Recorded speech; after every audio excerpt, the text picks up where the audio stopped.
Hello, my adoring midnight public. What was originally supposed to be a semi-overnighter, but then I realized the time thing was already on the thumbnail, and I have not yet made brand new thumbnails, which I will. Uh, So let's see who's here. How you doing, Denise? How you doing, Dr. Vince? Congratulations, you were my winner for last week's giveaway for Star Trek: Strange New Worlds. I'll be doing another giveaway tomorrow during our Star Trek Weekly recap of Picard episode 7, season 3. Another stunning episode. Only what, 3 more episodes left. Oof. And all my predictions have gone wrong, but that show is great. Let's see. Yeah, I am going to hit on the X Files reboot here. Probably going to hit up on it in great detail tomorrow. Um, I don't need this.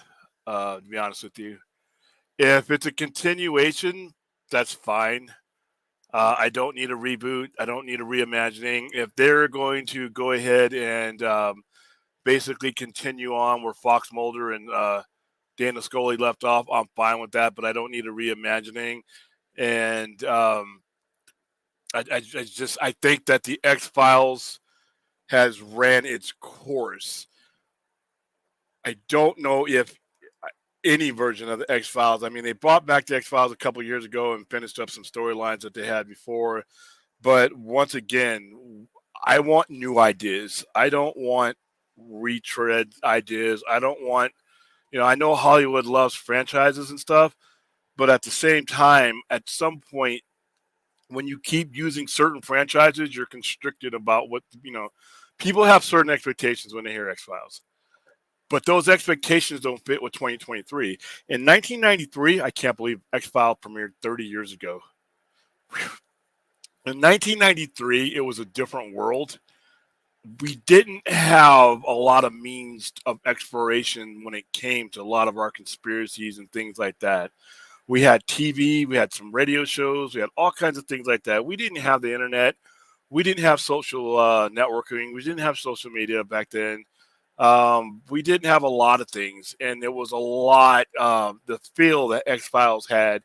It was one of the very few shows in the mid to the late '90s that actually had a following on Friday night. Remember, we were speaking a couple of days ago how Friday nights used to be the go-to night back in the '80s and early '90s. X Files was one of the last show to actually be a hit on Friday, and it was such a hit after the fourth season they went and moved it to Sundays. I don't know if the atmosphere around us right now, a lot of our conspiracies have pretty much been followed through. And in the case of X Files, once the story answered a lot of the questions that began the show kind of lost steam. It was just basically there in name. So I don't know if I need another X Files reboot. I don't know if, for once, the word reboot means failure to me anyway. And I will stick by this, and I will bring proof if anybody ever needs it that most reboots fail. Now, if they're doing a relaunch and Scully and Mulder are still involved, and but once again, I think the 10 seasons of X Files plus a couple more recently, I think we've told the story of X Files. I don't know if we need another X Files. So that's just me. Hey, how you doing, Jacob McKenzie? Rational Skeptic. Mulder kills the cigarette monkey man and saves humanity. It ended on a high note. Yeah, I mean, the story was told. The story was told. What are your thoughts about Ben Affleck's recent interview about The Flash? He frankly sounded more excited about Batman than he has an agent. Um, I've always stuck to my gut feeling that none of these characters that we cherish, that we've grown to love since 2013, have done their last bows in their characters. Anybody can tell me anything that they want to. You can quote whoever said, "I'll never do this again," and I'll tell you this: at the time that they said that they meant it. But things change, circumstances change. If the Flash does well, like I said, I don't think you've seen the last of any of these guys. I don't think you've seen the last of Cavill in Superman S. I don't think he's going to be James Gunn's Superman going forward. That does not mean at all that he wouldn't be Superman ever again. We don't know. And I think we would lessen the stress and anxiety on ourselves if we just basically sit back and let math do its thing. Let the free market that is the box office finish the story for us. The box office and that math is going to speak louder than what anybody's slate, anybody's planned slate, what anybody said in an interview somewhere. If the Flash does well and people connect with those characters, then they're gonna go forward in some way, shape, or form. But right now, I see a lot of people on the internet, and ever since James Gunn was announced, his slate and everything else, great. Nothing anybody says is going to stand in the face of the Flash if the Flash does anywhere between 850 and $1 billion. All right, smart people adjust to that math, and all the people that we're talking about, Safran, Gunn, Zaslav, all these guys, they're smart. They'll make the adjustment. So I truly believe that you have not seen the last of Ben Affleck in the Batman costume. All right.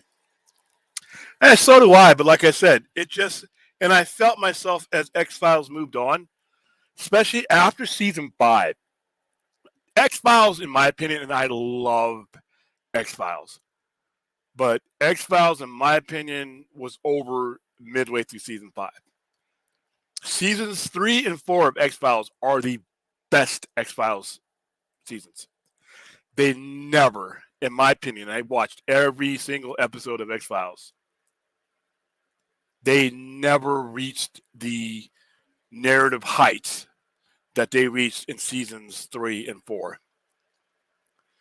All right, season 3 might be one of the best science fiction TV series seasons of all time. Season 4, in my opinion, is not far behind that. There's not too many bad episodes in those 2 seasons.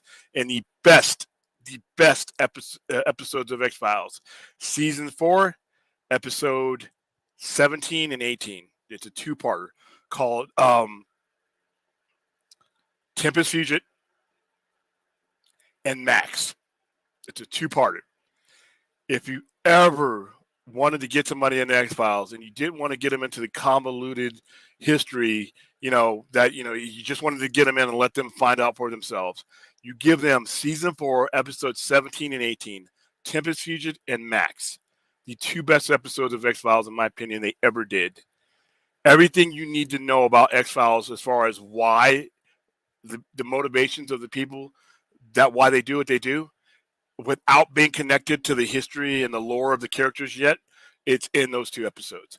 But after season 4, midway through season 5, the show, the answers were already there. They answered just about everything that they needed to know. The red and the black, Krychek, the cigarette smoking man, all the questions were answered. So without something to chase, the X-Files kind of died, and they kept it going, but it wasn't that good in my opinion. How you doing, Larry? What's going on? Spider-Man 7285, how are you doing? Sinise, an X-Files reboot, I wouldn't mind at all. I still have the old series. Also, the first film was fantastic. Yeah, I just don't know what's left. I just don't know what's left. I mean, wow, I got the hiccups. I guess, here's the thing. I'll hold my judgment until I see what the premise is, because we knew what the premise of the original one was. The backbone of the original X-Files series was alien abduction, being supplanted, colonization, all those things. I would have to see, what the mythology would be for a second one.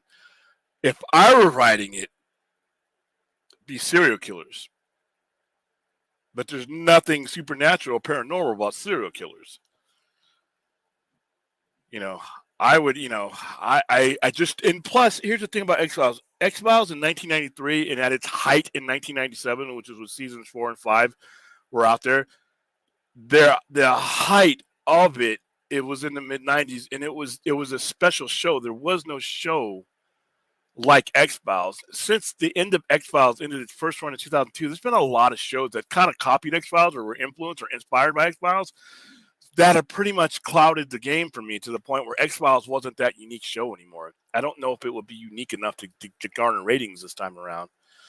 But Like I said, if I hear a script and it's about the premise is good, I'll go for it. I'll at least listen. Chris Carter and all involved have earned at least one episode, a pilot episode, for me to give it a chance. I hardly remember them either, but I remember them. I remember the poster that said "Fight the Future" because I have those posters. They came out in 3 teaser posters. I remember that. Do you think Gunn will keep Cavill, Gal, and Ben as Kingdom Come versions of Superman, Batman? It's very possible. It's very possible. It's very possible, and it would fit. It would fit, and it would give them a fitting ending to those characters. Because, like I said, I would love a resolution to the Darkseid arc, but I don't need that immediately. I don't need that immediately, and I don't necessarily need that on a cinematic screen. I can take that in different forms. Kingdom Come, though, I think if you have these actors right now to give them one last cinematic send off, and depending on what else you're going to do, Kingdom Come's a universal storyline that I think that not just hardcore geeks like me would be appealed by. I think the general audience, the premise of a future Superman in that environment, and based on one of the great comic book miniseries of all time, Kingdom Come is in my top 5 miniseries. So I think yeah, I think Ben Affleck still might do his solo movie at some point. Who knows? All right. But the show was the closest to a Twilight Zone type series we had on television. I used to love Ray Bradbury 30.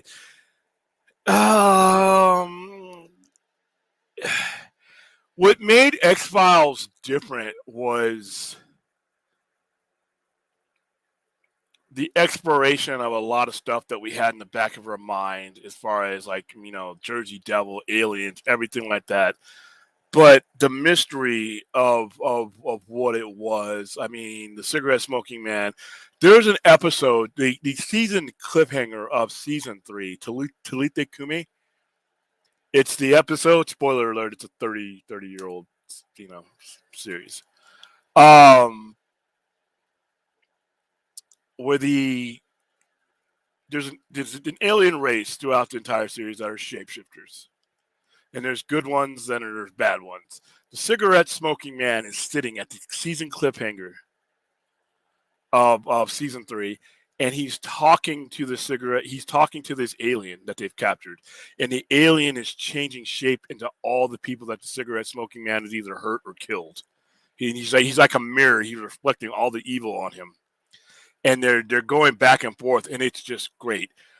It was just unique. There was nothing else on TV like that. But just as an example, a show like Mindhunter or Criminal Mind. I mean, there's a lot of shows that were inspired in some way, shape, or form. So where there was only one X-Files that made it special and attractive, there's like 20 or 30 shows that are on that level. When you're talking about bringing something back like that, will it stand up or stand out enough to make it worth it? That's my question. All right, William, why should Henry Cavill come back to WDC to be their Superman after The Rock used him as a power play? It's a job. It's an opportunity to play Superman. And The Rock wasn't wrong for doing what he did. If there had been better management in place, The Rock shouldn't have had to do anything that he did. The Rock shouldn't have had to fight to get Cavill back on the screen. Cavill should have been on the screen the past 6 or 7 years. All right. The Rock, there should have been no power for The Rock to play because there was such poor management. The Rock I would have done the same damn thing. If I've invested my legacy into this movie and I have a weak ass management that's not properly promoting it, that's getting in the way as far as me being able to cast and intertwine one of the biggest superhero DC has, even to the point where the cameo deal and all that. It was not supposed to be a cameo originally. He wanted him in the movie. I don't blame The Rock at all.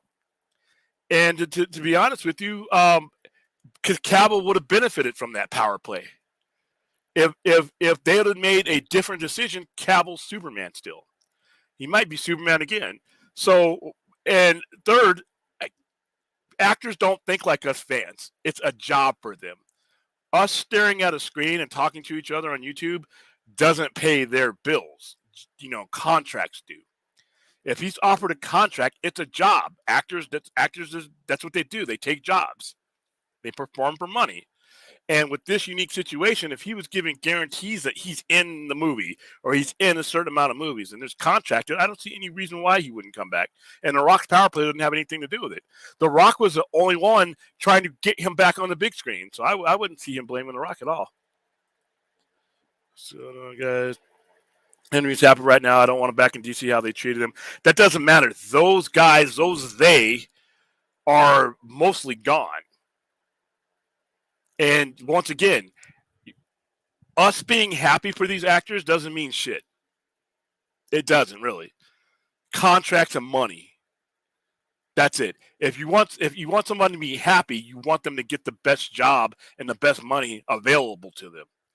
And if somebody comes in and says, "Hey, here's a stack of money for you, and here's a contract for you," we don't know how happy or unhappy he is not to be playing Superman. And like I said, actors take jobs. And as far as it not mattering it does matter who the leadership is, because it was Hamada's leadership that fucked things up. So this leadership has a better relationship with the principals involved. So I wouldn't close the door on that right now. And once again, we can't judge celebrities and actors and directors' happiness. We don't know what makes them tick. We don't know what makes them happy. We just talked about Ben Affleck. Everybody thought Ben Affleck was happy having been done with Batman. And here he is talking about he finally nailed the role. He might want to do it again. So we read too much into things, I think. Not just you, Sinise, but in general. Let's see. There we go. It's good, bro. Sinise, how you doing? Hey, William, how excited is that we're going to have a Star Trek Starfleet Academy show? I'll watch it. I'm not against it. I'm not super excited about it because I don't like college shows. I don't like school shows. And the reason why is people rotate in and out of school. It's like when they tried Saved by the Bell. I'm sorry, horrible. I watched Saved by the Bell now because they were my age. They were freshmen when I was a freshman. They were seniors when I was a senior.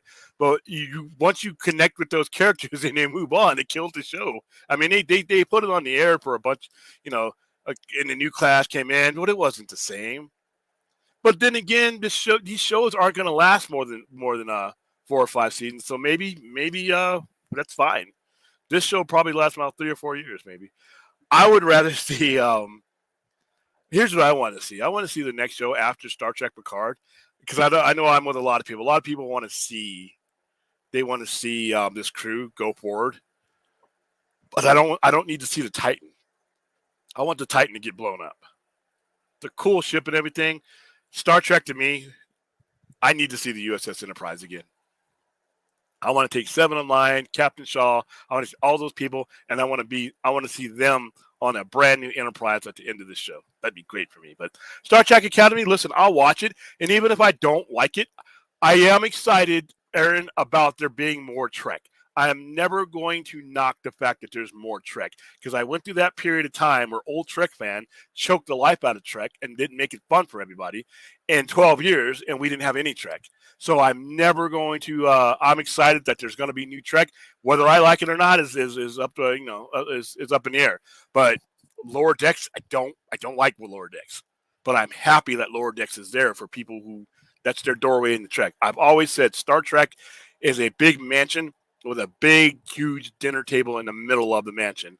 And there's a bunch of different doors. Doesn't matter what door you came into, we're all going to meet at that table. We're all going to be a Star Trek fan. So I'm excited on the sense that that we're going to get more Trek. That's good. I want to see some more of these guys that I'm watching now, though, because I'm really compelled about this Picard season 3 has made me completely forget about seasons 1 and 2. This Picard, these episodes, and we only got 3 more episodes, and I don't want it to end. I need some way, even if I don't see the Next Generation crew again, because I've seen that's enough. I want to see these. I'm going attached to Shaw. I'm going attached to that Vulcan on the bridge. I'm going attached to Geordi's daughters. I mean, so that's I'm biased. William, did you watch the newer 2 seasons? The first was horrible, but the last was pretty decent. Are you talking about X-Files? Yeah, I watched them. Yeah, and you're right.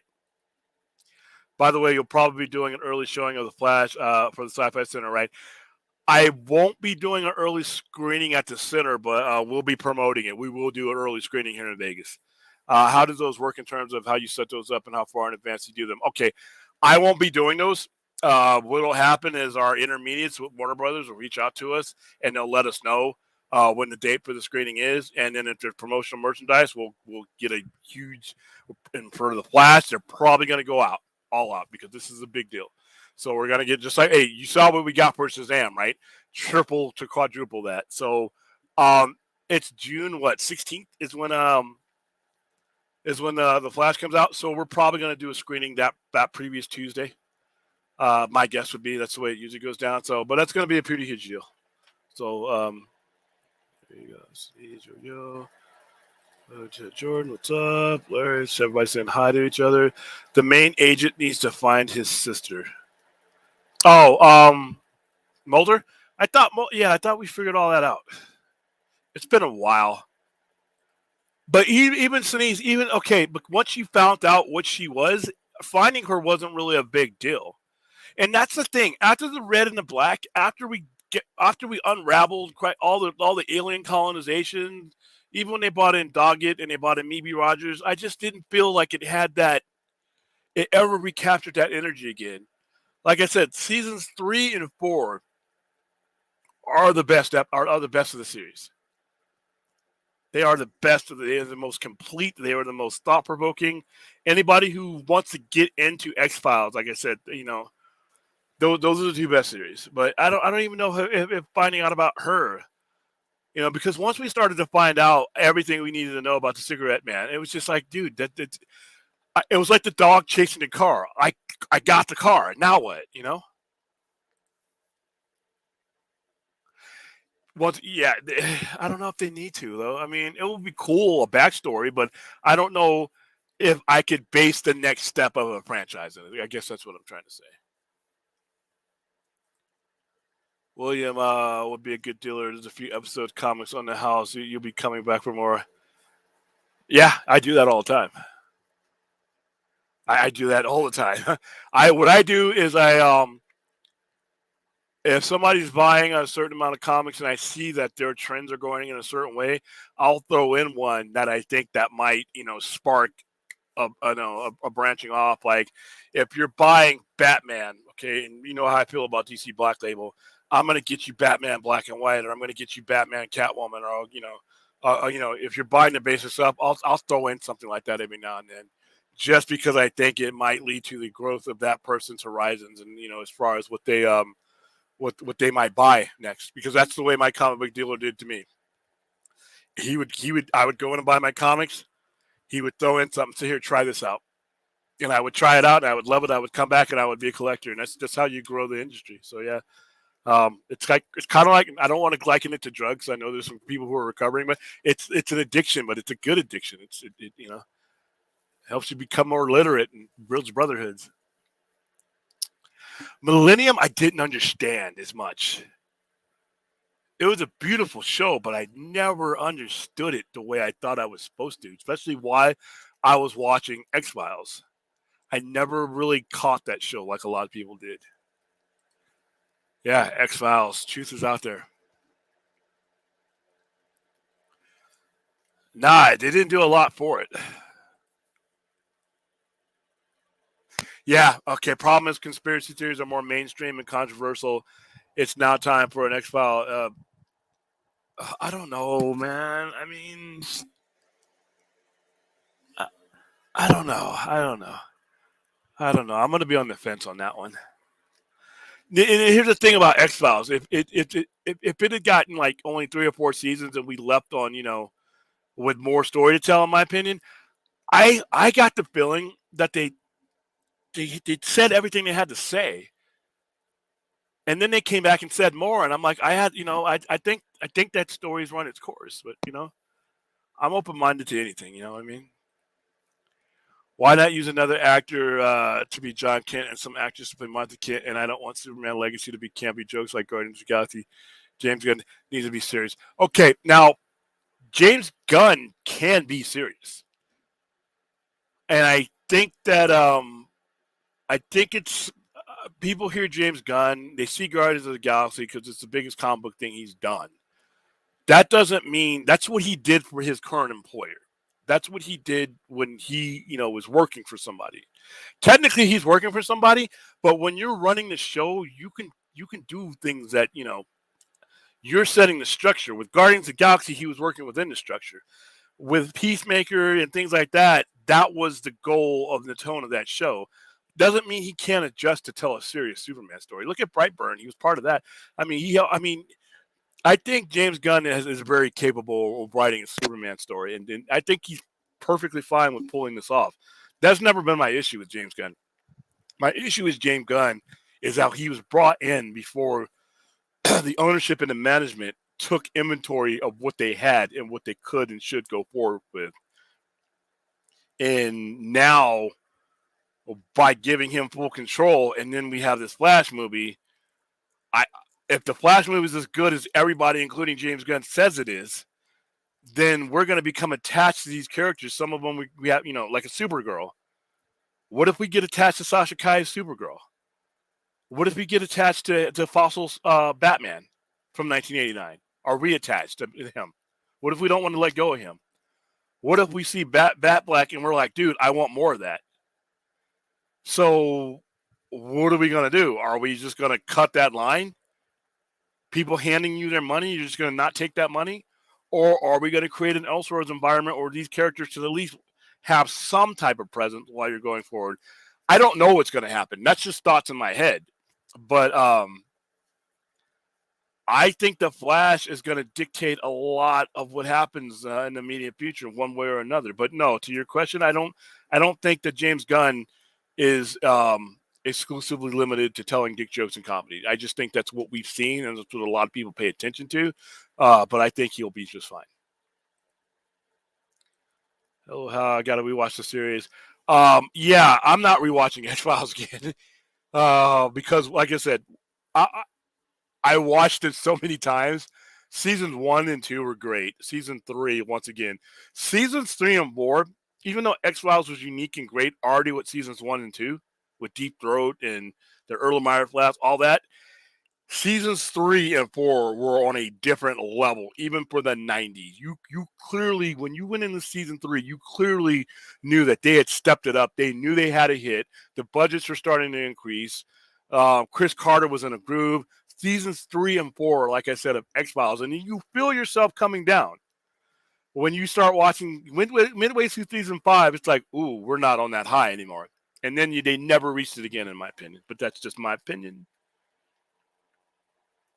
Ooh, have you ever read the X-Men comics at all? I read a couple that weren't bad. I read them a while back. I remember Tops put those out. I still have some of those at the store. They were pretty good. Thoughts on the episode of Soldier that inspired James Cameron's The Terminator?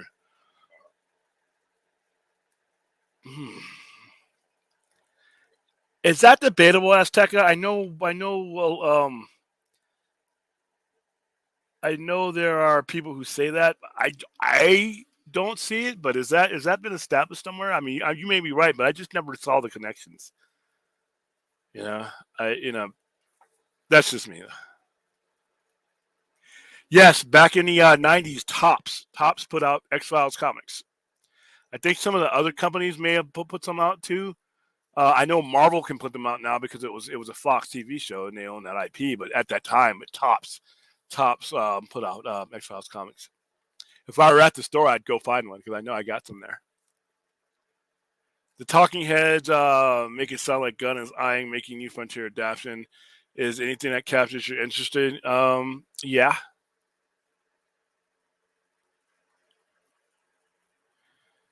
That was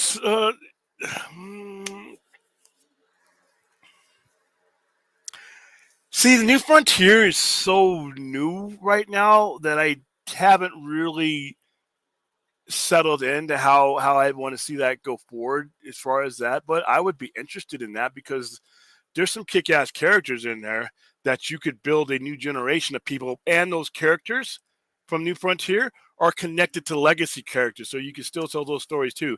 It would be good. You would have to market that right, though.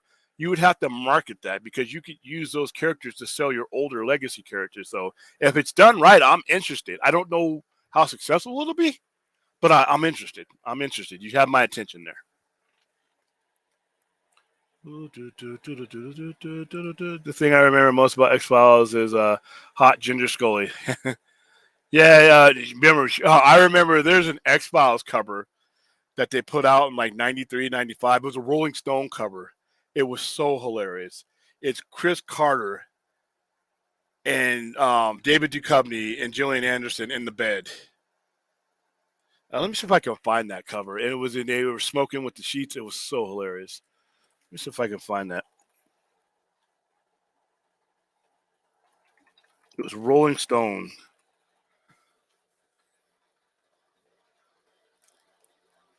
God, there was a couple of them. Oh, here it is.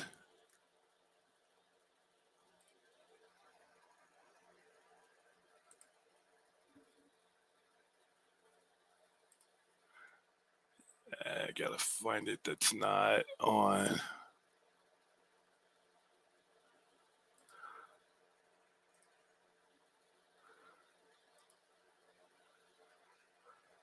Dude, it's on Amazon.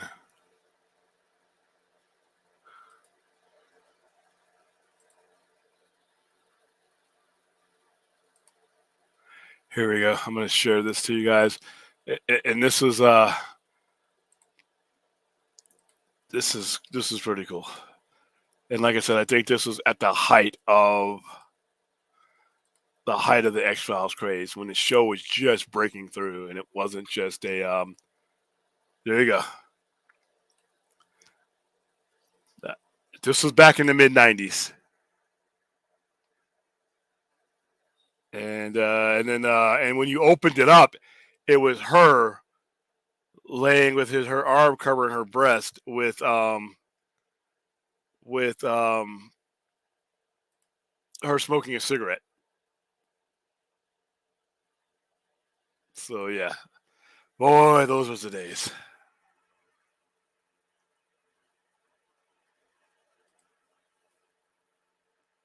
It's what the internet is for. Yeah, just Topps Comics. Topps made it. Sinise, this is where I disagree. I don't blame The Rock for what he tried to do, but using Henry Cavill as a cameo after the old regime wouldn't let him come back. That's WB. Well, he shouldn't have had to. That wasn't the original plan. What The Rock wanted was Henry Cavill in the movie throughout, in the Justice Society and all that. It was the previous regime that stopped all that for years and years. The cameo wasn't what his first choice was. That's what he could get because the movie was already shot and it was about to be released. I'm pretty sure The Rock wanted them throughout. And he should have kept trying. What the mistake was not in The Rock trying. The mistake was in Hamada and them saying no.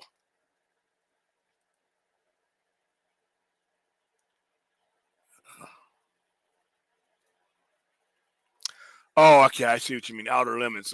Soldier. I have not seen that. I have not seen the Outer Limits. I didn't watch that Outer Limits very much, but I'd have to watch that one to be able to give you a good opinion on that. Aztecer. All right, let's see. All right, that's true. For those in DC news going to go forward, I doubt James Gunn will take him back in.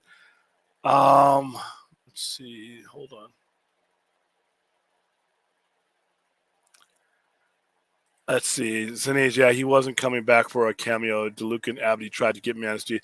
And to be honest with you, like I said, DeLuca and Abdi are still there. And they're the ones that set up. And in my opinion, like I said, the way it should have gone down was that those two that were running Warner Brothers Pictures and running DC Films at the time, before James Gunn hired, those guys should have been tasked with wrapping up everything that would have come before you bring in a new hire. I would not, because you put James Gunn in an awful position, in my opinion. I'm pretty sure he can overcome this, but he's having to deal with a whole bunch of sentiment that's really not his fault. He really shouldn't have been given that job yet. I'm not saying she's not the guy for the job in general, but they should have taken inventory and said, this is what we got. This is what we can still make some money off of. This is what we should wrap up. All right, this is our plan. Now let's sit down and coordinate with what you got, James Gunn. Let's see if we can push you forward, propel you forward with the things that we already have that people like. And guess what? If it turns out that there's money here and we've committed to your direction, this Earl Soros thing that we've been talking about, we go into this direction. We leave no money on the table. We establish ourselves by resurrecting the characters that we know we can still make money off, like you're about to make money with the Flash, and at the same time, we go forward with what you're doing, and we make a seamless transition. Because right now, the so much hate towards Gunn, and it's not just Snyder Bros and Snyder fans. It's just like not even a hate, apathy. It's like, oh, we're starting over again. Oh, that sounds exciting, and it doesn't. And it's 2 years from now. So the continuity, people dismissed the importance of continuity. Oh, we need a new reboot. You just need to reboot everything. Everybody who's ever said that, in my opinion, has nothing at stake here. It's not their money. It's not their jobs on the line. If this gets fucked up, James Gunn, it's going to look bad on him. It's going to look bad on Zaslav. It's going to look bad on DeLuca and Abbey. The investors who invest in this money are not going to get a good return on their money. So for the fanboy to make streams about DC just needs a reboot, it's going to cost him nothing if he's wrong. It'll cost him a lot. There's a lot of nameless, faceless people who are sitting in boardrooms and at meetings right now who are being, who are pushing their cards and their chips to the middle of the table here. And not one YouTube content creator isn't one of them. So when it comes down to it, James Gunn has done well enough to not say too much. I think he said too much a little bit, but not so much that he boxes himself in. And to a point where if the circumstances change, we don't know what's going to happen in 2 years.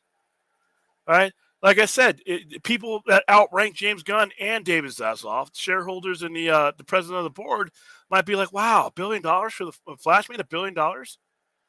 People are clamoring, and Supergirl, Sasha Calle is trending. There's still money to be made there. People, despite with the whole Ezra thing, people loved Ezra in this movie. Fossil Batman is still kicking. People want to see more of him. It's. I wouldn't say no to any of these guys coming back. If the math says yes, everyone else just needs to shut up. Every pundit, every critic, every content creator, if the math says yes, what they say doesn't matter. All right? 1 million viewers, 200 viewers, you're a trade title under your picture when you show up on Twitter. If the math dictates one thing, their opinions don't mean shit. My opinion doesn't mean shit. If the Flash tanks, me thinking they could go forward, that doesn't mean anything. All right? Math is undefeated, and it's not going to lose to YouTubers for its first loss, one way or another. So, yeah, but he wasn't coming back for cameo to Luke and Avatar. You never know. If this universe makes them a lot of money, they're going to squeeze that orange until every drop of citrus is out of it. And that's what they should do. That's capitalism. All right. So I say just if you want, this is one of the very few instances where we as fans and support for something can actually move something or influence something. We may not change it, but we could influence how things happen. We may not change James Gunn's slate, may not even want to, but we can change how they approach it. Because the sloppiness that's been going on is not acceptable, and it's hurting their future. All right, the way that this was handled coming in kneecaps any potential that these things have, and you hear a lot of people say, "Oh no, we will love a brand new Superman." No, they didn't. They're not going to love a brand new Superman, no matter how good that movie is.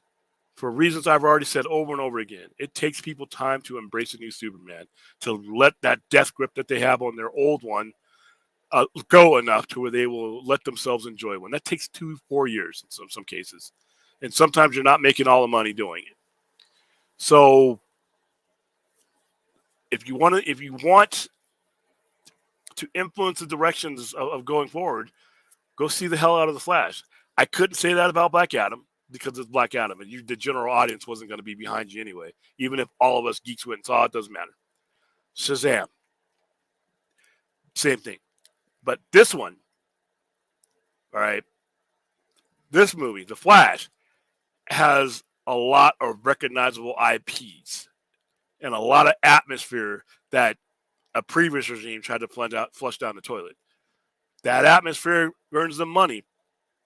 Everything associated with it is back on the table because this is a business. All right, YouTubers' feelings don't mean jack. This is a business. You know, they're going to go where the math leads them. No one else is talking about making a clear direction. I don't blame The Rock either. Yeah, I don't blame him either. He walked in the room, he looked around, saw bad management. It's like if you walk onto the bridge of the Enterprise and there's nobody in the captain's chair giving directions. You think you're qualified? Go ahead and sit down and start navigating.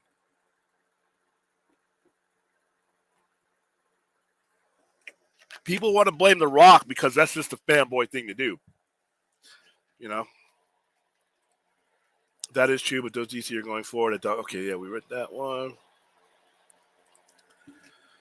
Like I said, may not be anything immediately coming down the pike, but we may get, who knows? I don't think you've seen the last of Cavill in that costume. I want a serious Starfleet Academy show, not a campy, kiddish agenda drive show. I want a serious Star Trek show, and they haven't performed that in a while. Dude, have you been watching Picard season 3? That's some serious shit, and it's great. What about Strange New Worlds season 1? Discovery seasons 2, 3, and 4 were great. They were damn sure serious. Sometimes people thought they were too serious. Now you got Lower Decks. I understand, and that's why Lower Decks isn't my cup of tea. But dude, the shows I just rattled off are serious. Especially this season of Picard is intense, man. It's hard to watch sometimes because you're like, ooh, you know. So give those a try, Sunnies, if you haven't watched them yet. Have you seen the new Saved by the Bell show? I think Zach is the governor. Yeah. I saw clips and everything. I tried. I saw that on there, and they put it on Peacock. I shouldn't have watched that. There are certain things that really. I'm not that old. I know people make fun of us. You know that we're old. You're false on that. That Saved by the Bell made me feel all my 48 years. I needed to turn that shit off. I want a new Stargate too. I don't want a reboot. I want a continuation of SG-1 Atlantis universe. I don't want to reboot because I think a reboot would fail because that show is forever connected to Richard Dean Anderson and the guy who played Daniel Jackson and Amanda Tapping, all that. I want to see I want to see more Stargate, but I don't want to see them trying to reboot and reimagine that. I just want to see more Stargate. Now I'll take 10, 20 seasons. You can give me. I think Amazon should be the ones to make it. I mean, I don't know. I forgot what the deal is with them. So I would never believe what actors say about their movies. Affleck saying he nailed the role. He's just professional and hyping people up. He lied about Batman being on the way. I don't know. Then he had a reason to lie, though. There's two different worlds. He had a reason to lie because that was a very delicate situation, and he still had people that were working in that situation and in that environment. People like Gal Gadot, people like Jason Momoa, friends of his that were still working within that structure and within that environment. I think he said what he needed to say to not really be the asshole. Same reason why, we did the reshoots for Justice League. So there's no reason for him to lie now. There was reason then. There's really no reason for him to lie. A lot of people pretty much accepted the fact that he's been done for a while. He hasn't been Batman for a while. So there's no reason for him to say that unless he meant it, in my opinion.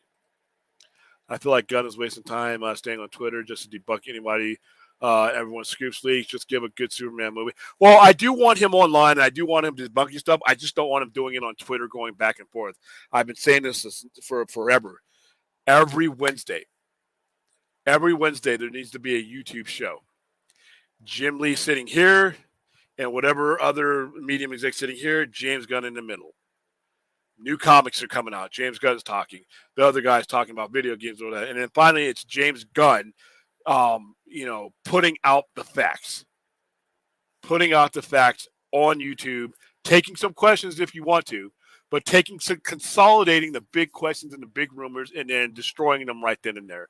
Not going back and forth with any particular YouTuber, but a YouTube show, DC's channel, and blast it everywhere. And he's the one talking 45 minutes, him answering the questions, him, taking some emails or taking some chat questions, and then him either boistering, backing up a rumor or dispelling it on that show. He doesn't need to be on, in my opinion.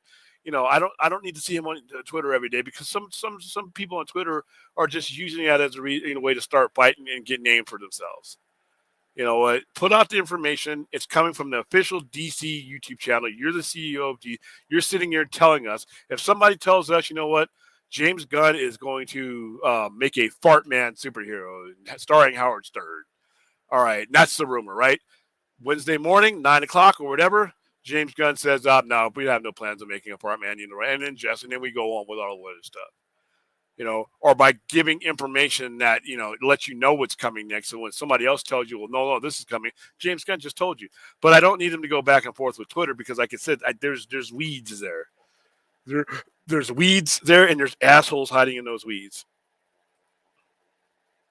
Hey, how you doing, Ray? I'm wearing your cat ears. Stating he was happy Matt Reeves was directing him as Batman movie. We would be ape in the ground for Matt Reeves. All Lies exited soon after. Once again, totally different time. And he's not going to shit talk at another director either. It's just, William, did you like the show Andromeda? I really like Star Trek Discovery Season 3. Basically copied Andromeda. I did not like Andromeda. Cool concept, Kevin Sorbo, all that, but I did not. I never. That and Babylon 5 were two shows people told me I should watch. I watched them, and I just never made the connection. Voyager, TNG, Enterprise was great Star Trek shows. Ricardo was excellent. Now, the first two seasons of Picard weren't, but this third one makes up for it. And listen, I'm a fan of Discovery, and I'm not alone, by the way. Discovery's success made all these other shows that we're watching now even possible. That includes Strange New Worlds.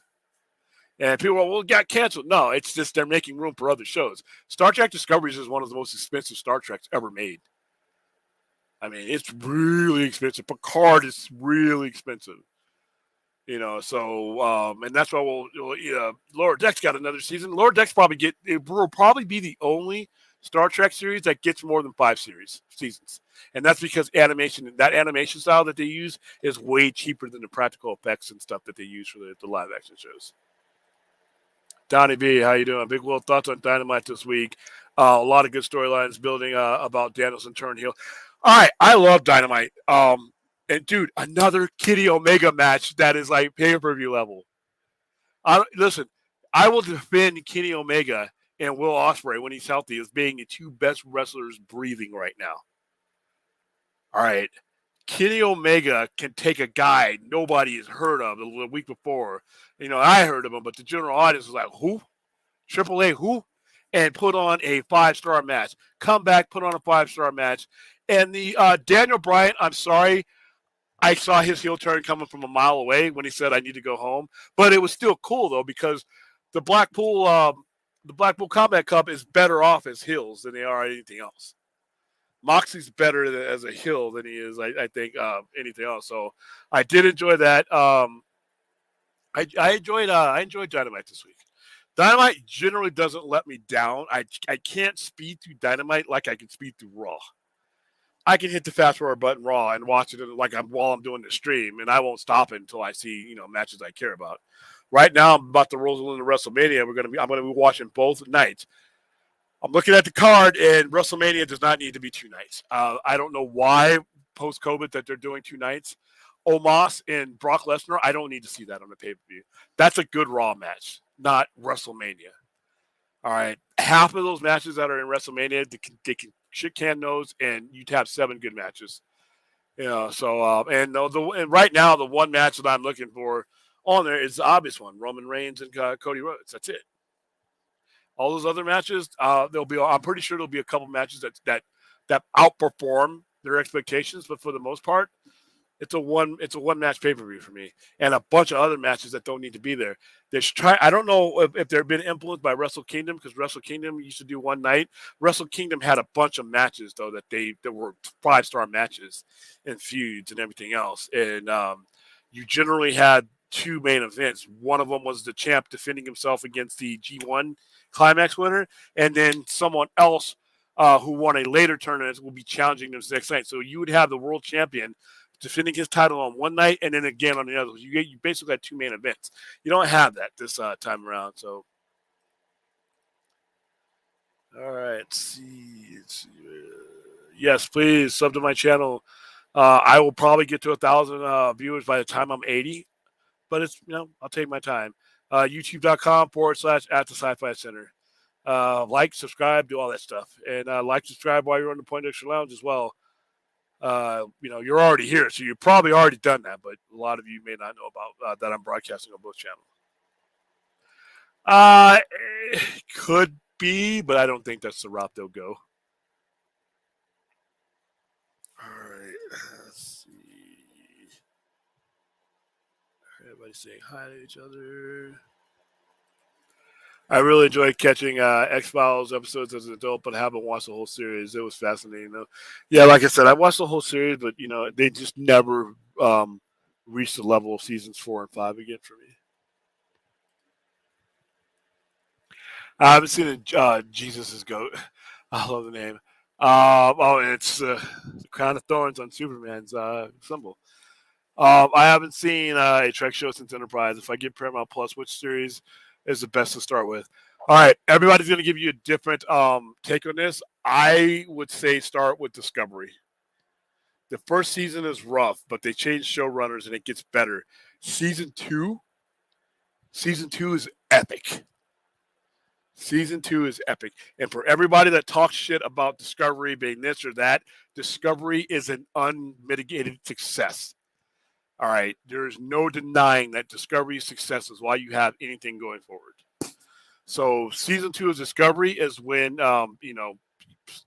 spoiler alert, that's when Captain Pike and them come in. But you pretty much already know that because there's already a Star Trek Strange New Worlds. And that's how Strange New Worlds came out. The success of season 2 of Discovery is why you have that. So I would start with Discovery first. Then I would go to Strange New Worlds. And then after Strange New Worlds, I go straight to season 3 of Picard. If you're a completist and you want to complete all that and you want to watch the first few seasons of Picard, I didn't think they were that good.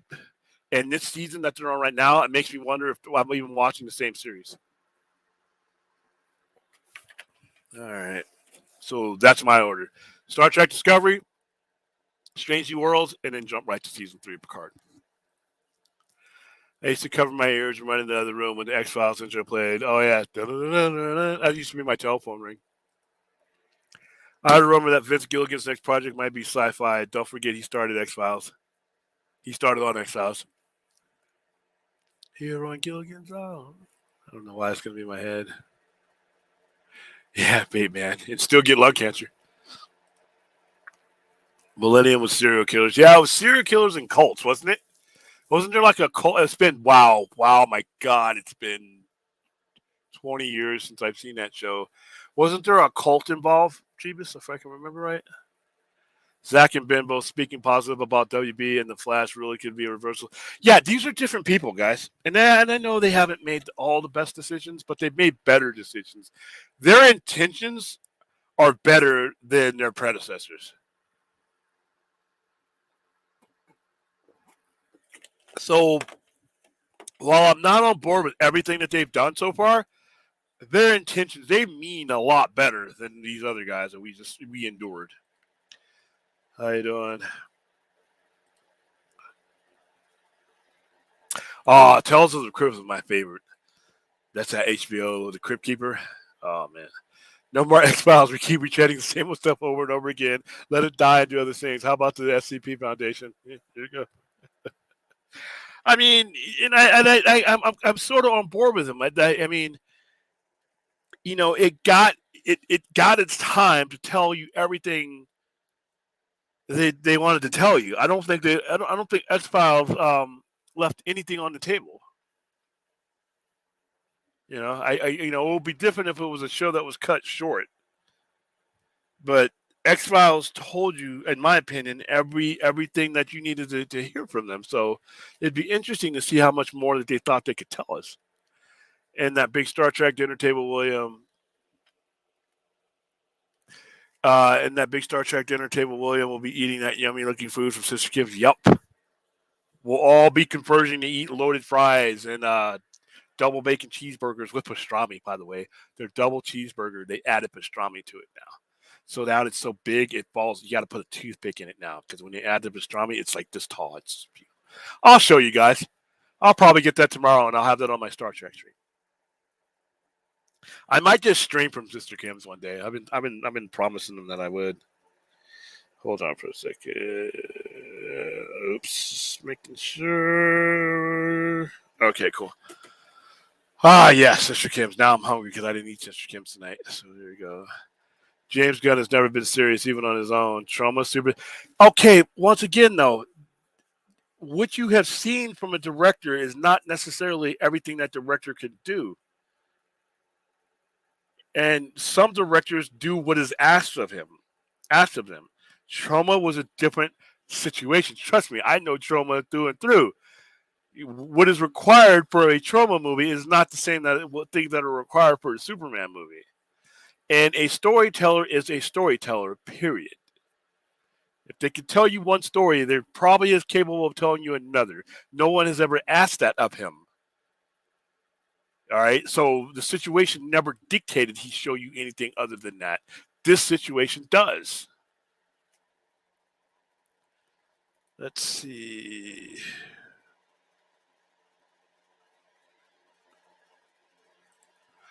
Once again, that's one of the missteps I think the new regime did make. I think they should have stuck to their guns, pun intended, and went forward with Cavill while they were transitioning. Because, like I said, I thought it was a rush job to bring in James Gunn.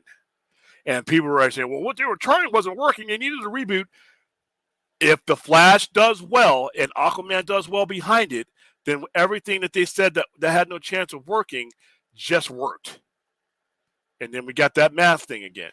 At the very least, you needed to see that, We needed to see that to be able to answer that question.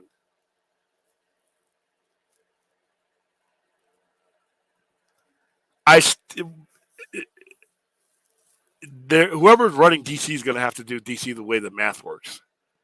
They're going to have to make adjustments, whether it's his way or anybody's way. If his movies don't reach enough people as quickly as his corporate bosses need them, he's going to have to make an adjustment.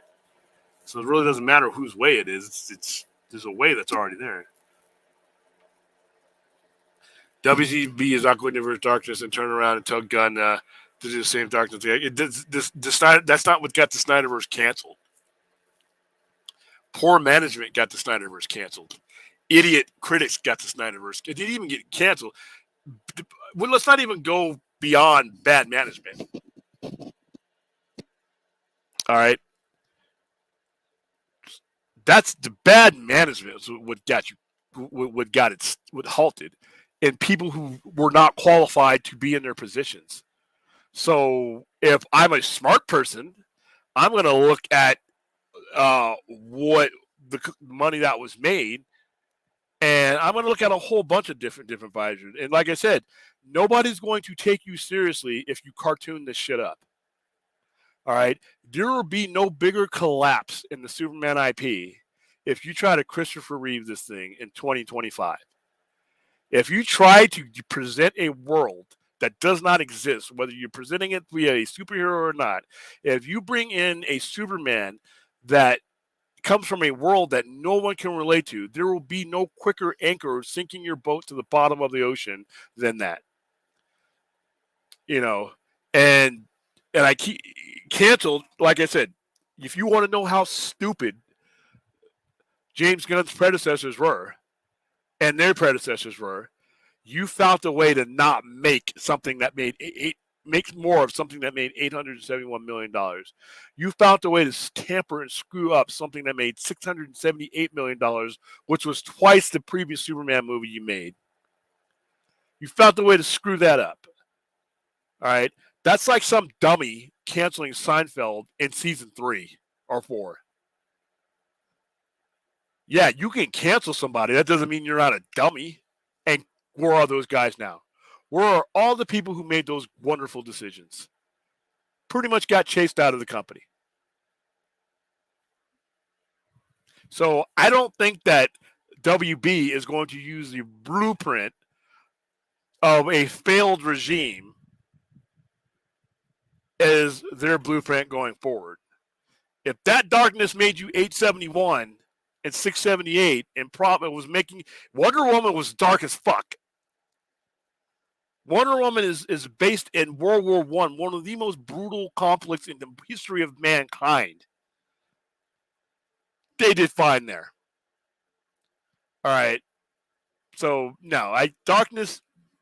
There will be brevity, but I don't think they're going to look at to what got the Snyderverse canceled. They're probably going to look at the ineptitude of the people who canceled it before they do that. William, do you think the Lego Batman dude who was speculated to be the new DC CEO first would have been a good pick? People were pretty optimistic. Yeah, Dan Lin would have been a great pick. I think Dan Lin would have been fine. I think there was a studio conflict of what Dan Lin wanted to do because Dan Lin owned his own studio, and I don't think WB wanted them working for his own studio that he had started up. It would be different if he were just a producer and producing films for them, but yeah, he was going to be running the whole show, and I think there were some issues there. Never got the lowdown exactly why that went down, but I thought Dan Lin would have been fine. Yeah, I understand not understanding with James Gunn because it just seems like a dramatic shift. I watched Project Blue Book. I actually screened that. We actually did a screening of that here because it's put out, by the people who my intermediates. I don't know how much I thought when it was presented to us, it was only supposed to have the one season, and they worked in another season. So because it was on the History Channel, and the History Channel just doesn't do series like that.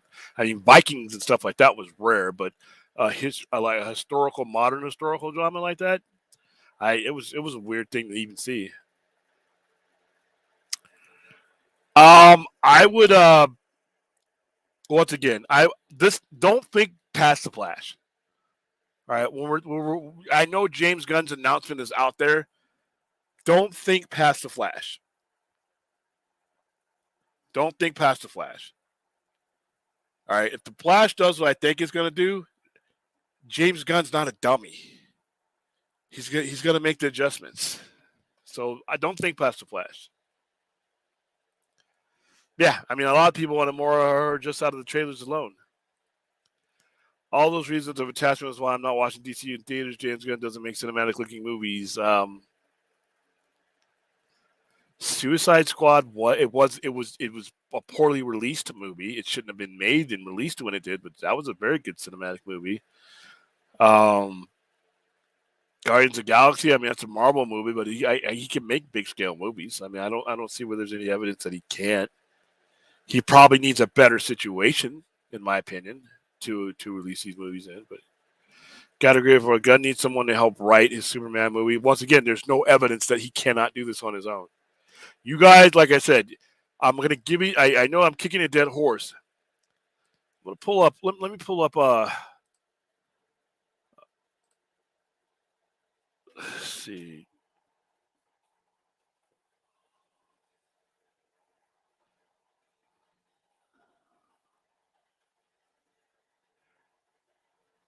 All right, so let's see. Let's see. Look. All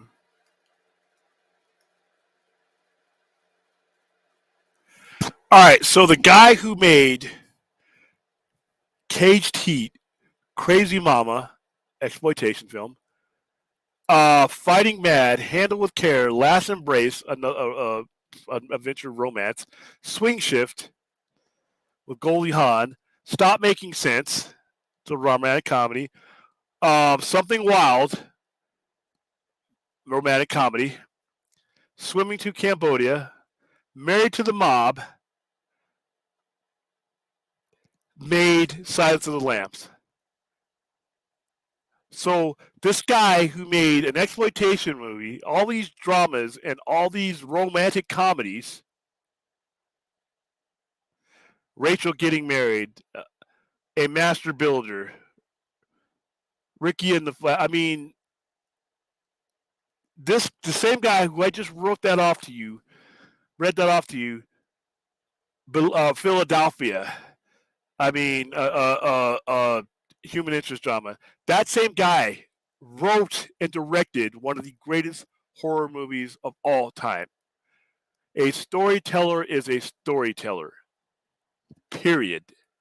When you reach that level of storytelling, when you reach that level of movie making, you have many dimensions. And I think we make a critical mistake when we judge just on the dimensions we've seen. All right? That's like saying because I sell comic books and toys that I couldn't build a computer from scratch, and I can. Have you ever seen that from me? No. That's like saying because I sell pop figures that I couldn't set up an internet, a mobile internet system in the middle of the desert with store-bought stuff. You've never seen me do that, but I can. Just because you don't see someone do certain things doesn't mean it was not within their skill set to do so. All right. A storyteller is a storyteller, period. All right. If you're an executive producer, and the good ones do this all the time, they see the dynamics and the nuts and bolts of a particular person's talent and their ability to tell stories. They can see that no matter what they're putting out. They know that this person has good story structure. They have good narrative. They get all that. They can pick that person out of a crowd and say, I want you to direct this movie. I can pick you from a comedy and say, yeah, you can direct this horror movie because we recognize your ability to tell a story. All right. So the judging of James Gunn based on stuff that really isn't relevant to whether James Gunn can do something, that's really, we need to let that go, in my opinion. Rational, William, you correct in DC films. You need to finish current storylines. Yeah, I would, for a whole bunch of reasons that would take hours to go over again. But yeah, she's a new current Supergirl. Yeah, I want her in a long brown hell new Supergirl suit. If I fall head over heels for her, I cannot stand the short hair look on women. Oh, come on now. Ben saying you finally figured out Batman and the Flash just makes me wonder what his role entails and what your response would be. With how well he's already been for Batman. Yeah, I mean, like I said, let's not think beyond the Flash. He had to pay. What are we talking about? Jeebus. Let me go back to your previous comment because I'm probably behind. Well, he had to pay what? Are we still talking about Millennium? Fill me in there because I'm a little bit behind. All right, great round off. This was seriously retarded saying that Logan Lerman is Superman. He's 5'7" and 30 years old. I mean, I don't watch Grace Randolph. As far as being 5'7" goes, you know what? Look at all of Tom Cruise. Tom Cruise is 5'6.5". They make that mofo look big. So they could do it. And 30 years old, I don't see. And James Gunn has never really. He said he wanted the younger Superman. 30 years old is 9 years younger than the one he has. So I don't know. I'm not really, I mean, I don't really take her to heart. To be honest with you, that's why I stopped listening to her. I don't know who they're going to cast. To be honest with you, Jeebus. I mean, all I know is whoever they cast has an uphill battle and a very unfair uphill battle because he's being a new Superman. But I would not be. I mean, I keep hearing Austin Butler. I mean, I would be surprised who it is one way or another.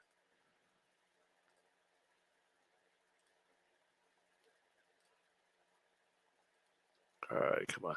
All right, didn't scare me. So let's see. I'm gonna try to roll through some of these.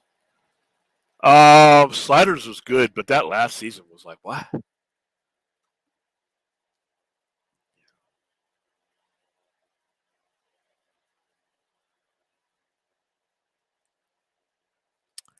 They don't look great coming out of the gate, but something big as DC is like. Remember the word the term "too big to fail"? That's basically what DC is right now.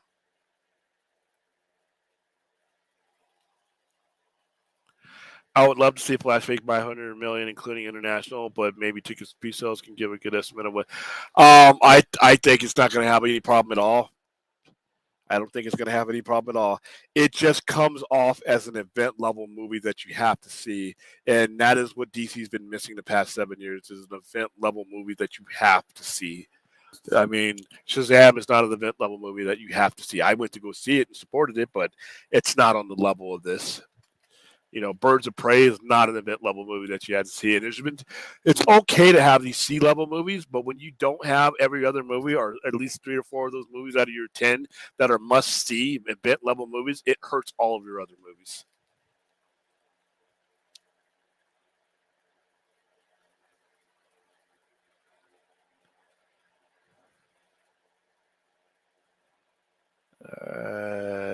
Let's see.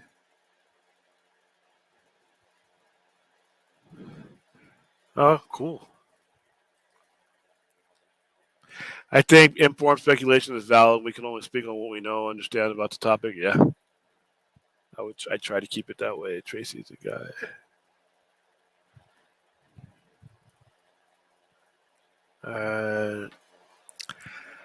I'm gonna bet and say yeah. I'm gonna say yeah. Um, I don't know how much. I mean, it potentially could go higher. It has the potential, but there's a lot of factors, though. I think just based on the IPs and the hype that's in it, and the fact that it is an event level movie, should push it in that general direction. Um, I want to see another trailer, and I want to see the hype around it. I want to see how WB approaches this movie. I want to see how, because when WB gets behind something, man, they can push. They can make the difference. They haven't got behind things. They've got behind things like Peacemaker. But as far as what goes on their big screen, it's been years and years since they got behind one of their big name things that said, we're going to push this to the moon. You got, like I said, you got Fossil Batman in there. People love Fossil Batman. I don't get it, but that's not up to me. People love Michael Keaton. Great. I got the last DCU Batman and Ben Affleck, who, believe it or not, people can tell you otherwise. They're full of shit. People like Ben Affleck's Batman. He's in it.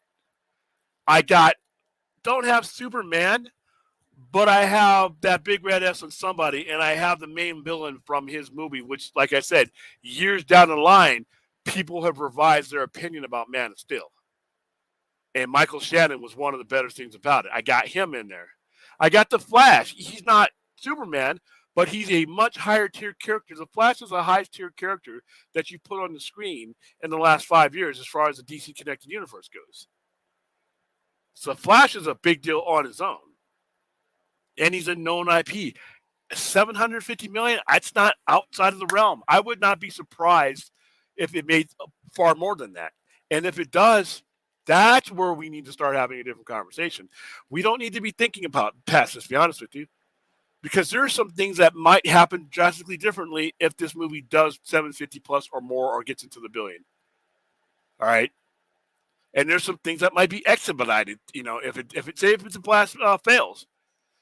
You know what? Then that would probably expedite what Gunn's doing. But one way or another, people are going to have to do what we call in the Army an after action review and see what we're going next with it. So I would not put too much thought into what anybody says until we see what the Flash does.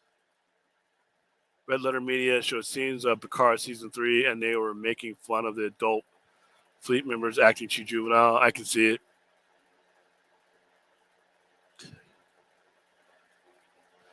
They're a little bit on the emotional side.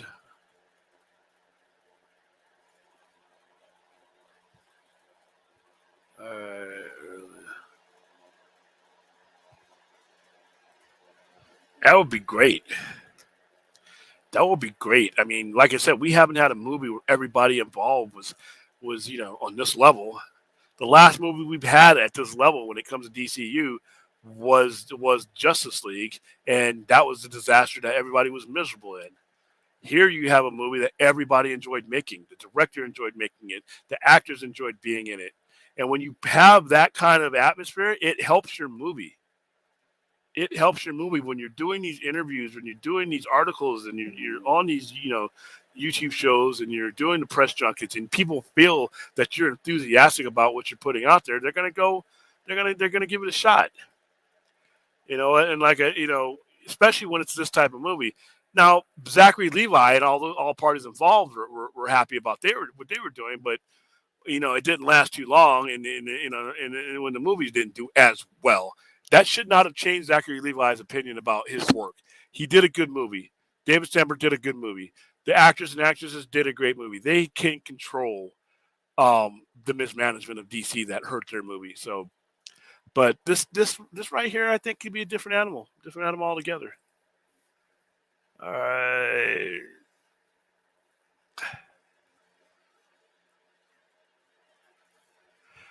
I haven't seen the show, but you know what? When it comes to Picard, it's best not to listen to anybody about Picard. It's best just to watch Picard.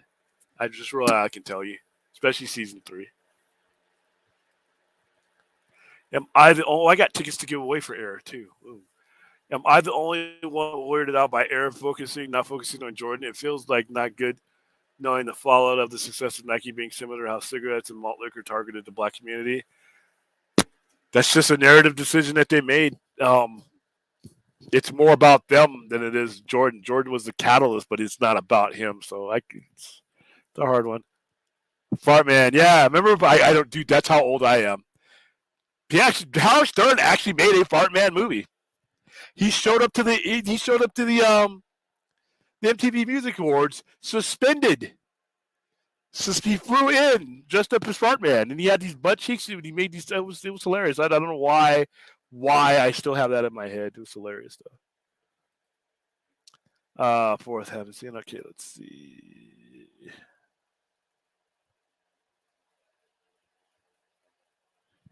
All right. All right, you guys. I'm just skipping past the ones where you guys are talking to each other. Yeah, it's like I said. Remember, whenever we say that the Snyder this was canceled or this didn't do well, remember what was running the show then. Remember who the narrative was coming from then. These are the same people that'll tell you that Zack Snyder's Justice League didn't do that well on HBO Max, and they're lying. They're lying.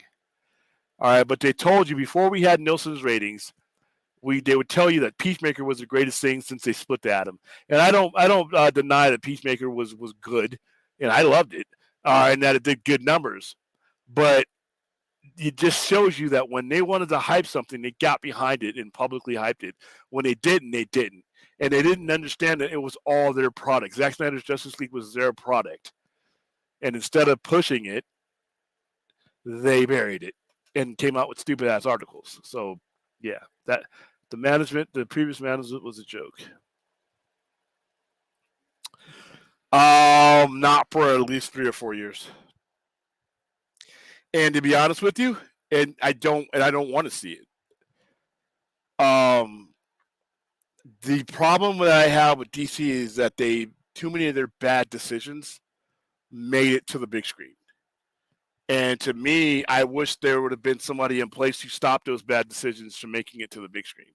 I wish there would have been somebody, the same people who said no to Batgirl, I wish they would have been there for Birds of Prey to say no to that. I wish they would have been there for Black Adam to say no to that. I wish they would have been there for Shazam to say no to that. So we had too much of management putting forward things that had no business being on the screen at the time that they were released. That when it came to Batgirl, this is the kind of quality control that I longed for. And if it doesn't fit what they're doing, and they don't see it as at that quality, I don't necessarily need to see it. I mean,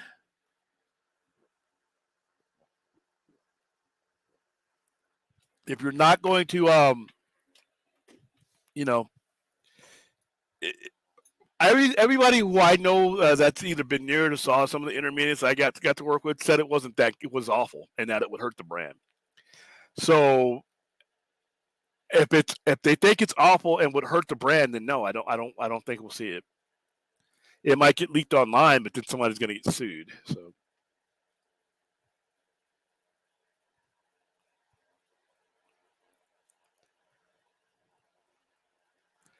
Yeah, it's vitamin B.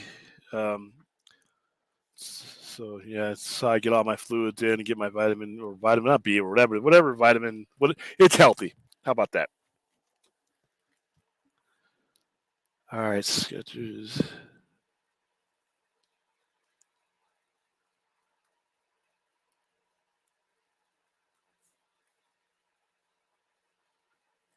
All right.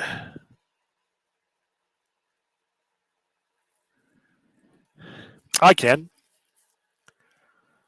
I mean, and Philadelphia was one of the ones I read off, but you look at his range. His range. But my point with Jonathan Demme is his range is diverse enough, and that's going to be the same way with every filmmaker that has made it to that level. All right, once you reach that level, you know how to tell a story.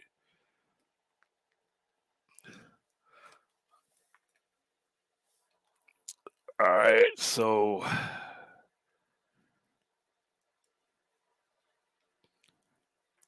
um, I don't know, man. I'm looking at the same guy that wrote Dawn of the Dead. I think he could. I think he would do fine.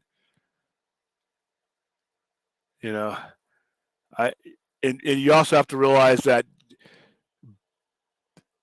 Jonathan Demme, the kind of movies he did before he got the shot at some of those movies, he was in his he was well into his career. James Gunn, 56, 57 years old. It's probably at the same role where Jonathan Demme start to branch out. So I have no problem with I don't doubt James Gunn could tell that story. Like I said, he made me care about Polka Dot Man. I think he can make me care about Superman.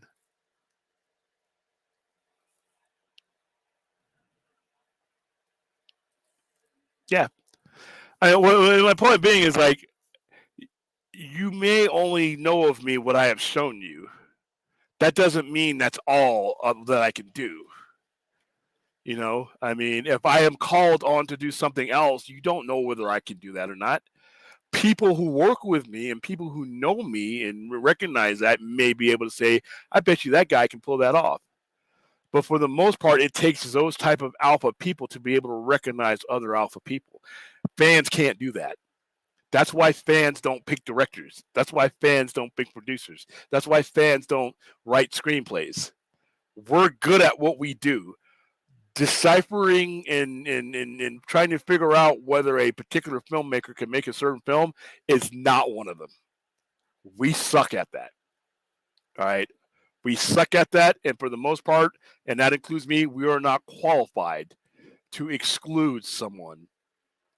We have an opinion about what they've done in the past, but we are not qualified, in my opinion, to exclude them from being able to do something else because we don't know their scope and we don't know their range. So let's see.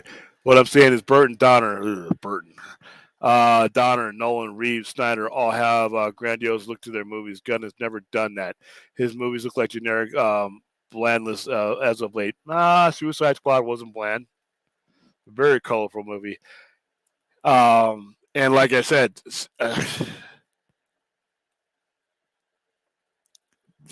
these guys have different, diverse ways of making movies, and even the comparison to these guys doesn't exclude James Gunn from being able to tell a story that he needs to tell.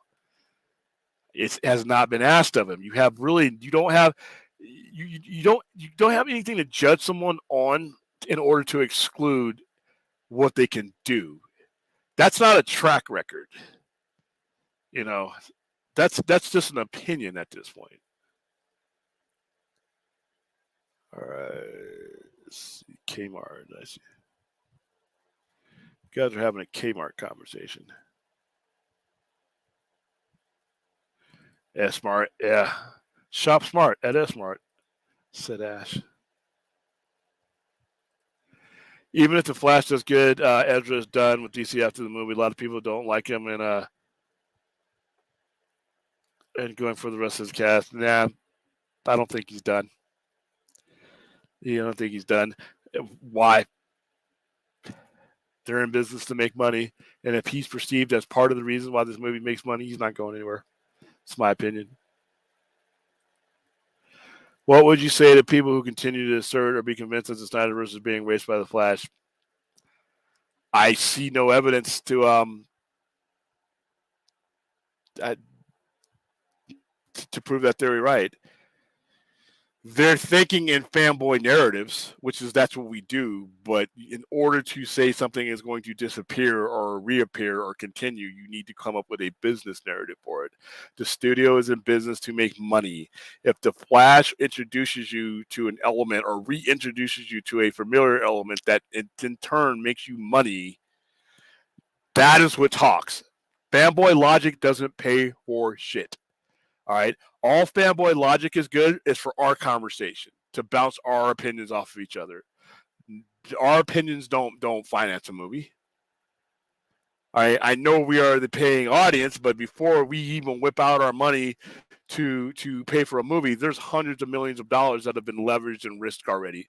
People's jobs and legacies are on the line before we even know the movie's even being made in some cases. So those people who say it's erased, like I said, math will determine what happens next, not fanboys. Math. If the math sucks, there you go. That'll be physical. That'll be updated, recent proof that these characters just don't connect with anybody, and then then your math tells you to go. But if the math says yes, then those people think, no matter how high up they are, if they're not running Warner Brothers or if they're not sitting on the board of Warner Brothers, it ain't going to matter what they think. Math is undefeated. All right? Math doesn't lose. Math has been racking up wins since before we knew what winning and losing was. And math is not going to take its first L up against a YouTube opinion or a Twitter opinion or a Facebook opinion or a chat room opinion. All right. Math is going to take that on like 1986 Mike Tyson. That's going to be a first round knockout. So once again, I'm not going to stress and think beyond the Flash, because to be honest with you, the business reality that happens after the Flash is all that matters. It's all that matters. Flash makes $1 billion. They're going to want more. Just like the people who told you, well, we're never going to get a Joker sequel. I don't want a Joker sequel. Blah, blah, blah. The fuck out of here. Joker made $1 billion.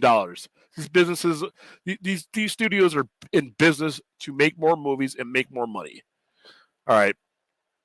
So once again, someone's opinion of whether we needed a Joker to got shat on by math.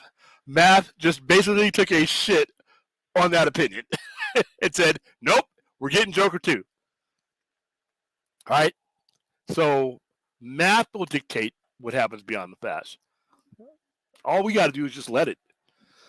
And we can play our role. Go see the Flash, and if you like it, tell people you like it.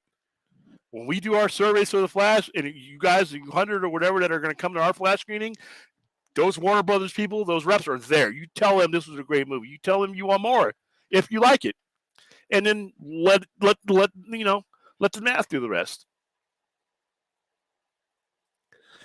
Yeah, man, look what that led to. Hear me out. Cigarettes and cheap liquor in the poor communities isn't inherently a bad thing. These are overpriced luxuries shared by rich communities as well. How fortunate to make it affordable. Yeah.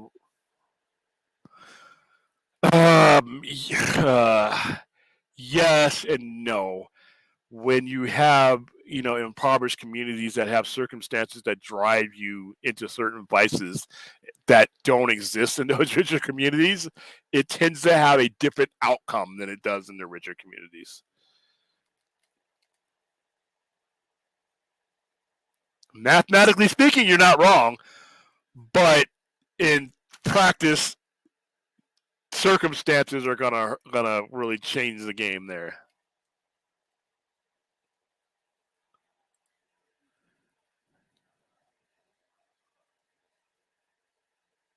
Well, yeah, and the marketing, it's like if you look at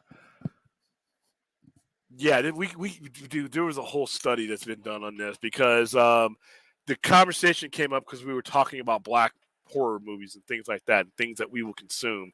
And I forgot who I was talking to with, but we branched out into the things they market, the things that they think stereotypically will go for because of societal structures.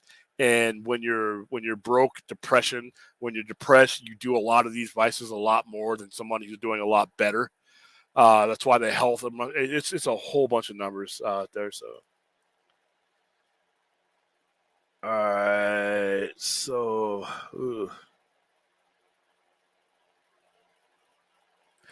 I remember you saying that, and guess what? Remember who else said that?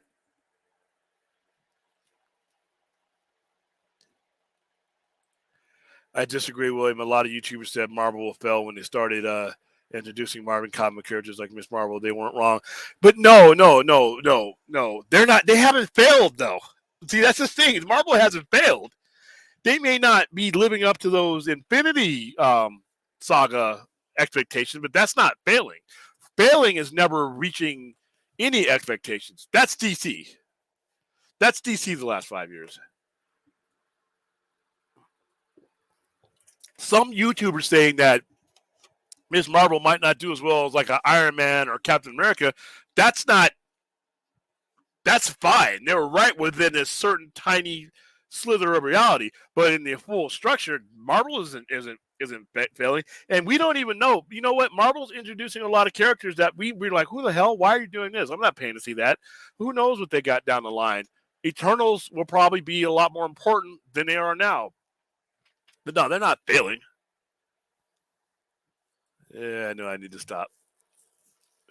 I'm trying to stop. I'm trying to stop. I don't think YouTube punishes you for late night cussing, but I really am trying to stop. I think I'm gonna make that a resolution to like stop because I want more people to see my content. I want to become a family content show, and dropping f bombs doesn't do it. So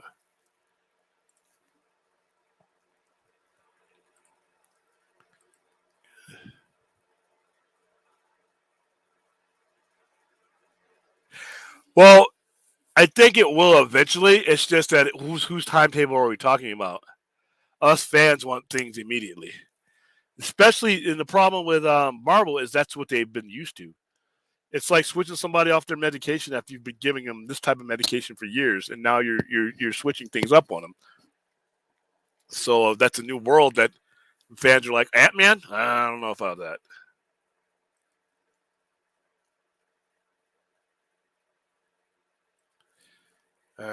If you have to have an event level movie as a standard, the genre is losing interest, even with the casuals, and that will eventually fizzle out. You can't have No Way Home every movie. You can't have No Way Home every movie, but you need to have something. See, DC has had nothing event level. That's what I mean. I'm not saying every movie needs to be the Flash. Every movie needs to be, the nuclear reactor of movies. But DC has had nothing. There's a difference between having every movie being that one and having nothing. What they need is somewhere in between. Not every DCEU movie needed to be an event level movie, but there needed to be event level movies there. You can have your non-event level movie like a Shazam or Black Adam, but it has to be sandwiched in or surrounded by an event level movie. Any year that you're going to release a Z-lister like Black Adam needed to have a DCEU Batman or a DCEU Superman or a DCEU Green Lantern somewhere around that. At least two of them. All right. Every year that you're doing this, you need to have at least two event level movies. And then you can have three non-event level movies, but those non-event level movies aren't going to crash because they're being supported by an atmosphere that is drawing people in. So yeah, it is impossible to maintain every event level movie. That's impossible. Marvel's learning that right now, but they don't have to be. The problem with DC has been the exact opposite. There has been none. What has been an event level movie in DCU? And I'm not talking about the Batman or Joker and the collected shared universe that's going to make them the lion's share of their money. What event level movie have you had in 5 years? Since 2007, 6 years. Since 2017, there's been no event level movie. That hurts your brand. That kills those movies.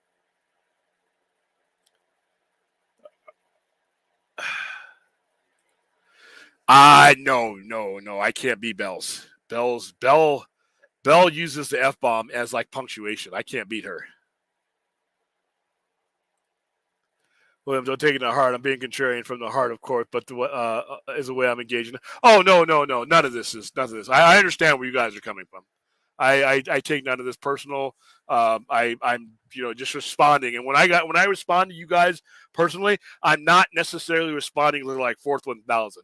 I'm responding to anybody who's going to watch this show in the future and have that same type of question. I'm trying to give a broad answer that'll stand up to test whenever it takes for somebody to watch this. And I know we're going to get similar questions and similar thought patterns like what you guys are bringing up. So I'm giving you a broad generalization. So at the same time, I'm not taking fourth personally like that. Don't take what I'm saying to you guys personally as like aimed directly at you. It's a broad answer because I know, and I look at our numbers. A lot of people watch this show after the stream, mainly because I air at the crack of whatever.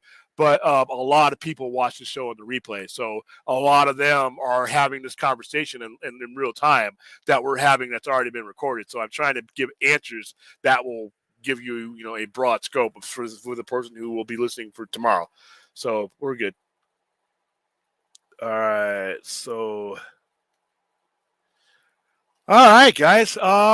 Gave you an hour and 45 minutes, so that's more than the Midnight Express, just around what a semi-overnight is. Tomorrow is going to be a pretty busy day for both me and the store. We're going to be doing our air promo, so we're giving away seats for that.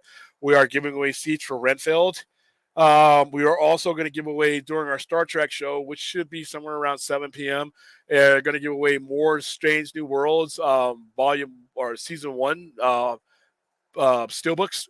That Deep Vince was our first winner. We had him last week, and then we're going to give away some more. We're going to talk about Star Trek Picard episode 7, season 3, and where we go from there. We are going to get our fundraiser started over the next couple of weeks. I'm going to start gathering money for that for certain causes. We'll get that going tomorrow. We will talk more in depth about the X-Files reboot. We'll talk more in depth about any other news that's coming along. But this Friday, Saturday, and Sunday, we will be streaming. 2 of those will be long overnighters. And the other night, tomorrow, this morning, will be Star Trek Weekly. And then I'll probably pop on or a little bit later for another hour or so just to do a regular show, just to fill in the void and keep our content going on both our channels because we don't want the conversation to die out.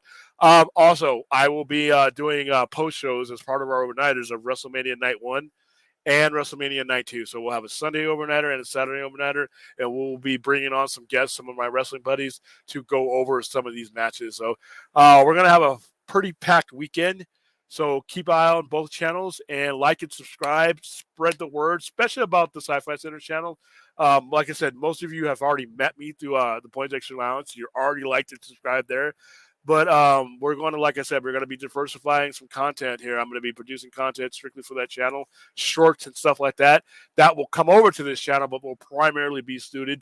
A lot of that is going to be for my tourists, people like that, informationals, but it'll be stuff that you guys enjoy too. So, all right, guys, I am going to what did they make for me? Oh, they made fish. It's fish and chips. Okay, I'm going to go ahead and eat some fish.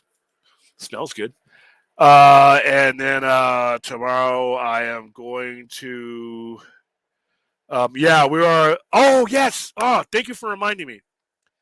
Thank you for reminding me. We have a filmmaker that we were going to be bringing on. Our first female filmmaker, one of 2 consecutive that we'll have that will be on the Saturday night. Thank you for reminding me, Daniel. I almost forgot. All right, guys.